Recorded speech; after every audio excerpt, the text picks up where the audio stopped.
Okay, so number 3, articles that are worn permanently. Any item that is always worn on the body, considered a body accessory, and may be worn outdoors on Shabbos.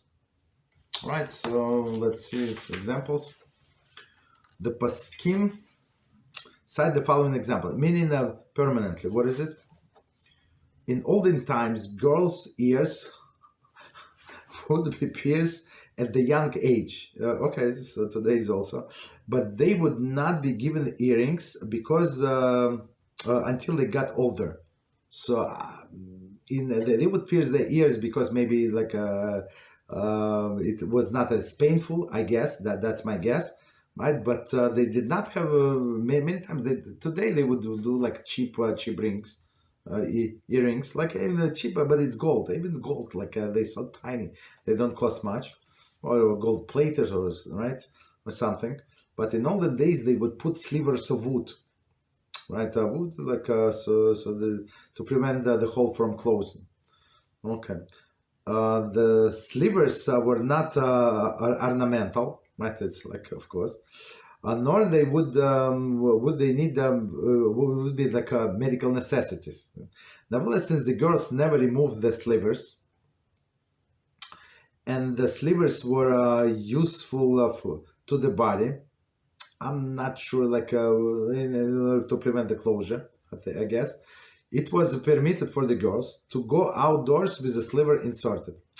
But today, I guess maybe. To walk, right? What would be today the example? I don't know.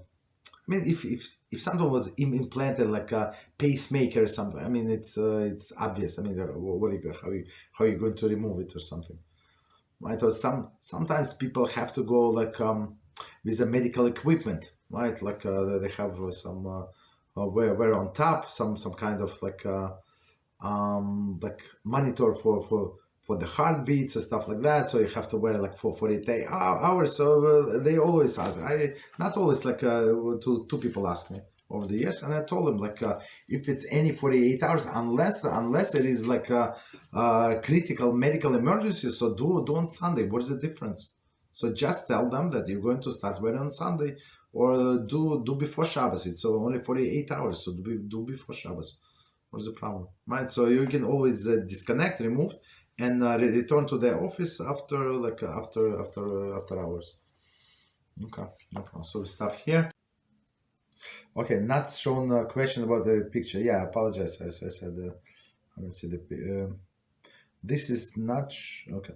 Would it be permitted to wear sleeves to cover tattoo like this on Shabbos when there is no eiruv to that? Absolutely. This thing is this sleeves 100% clothing.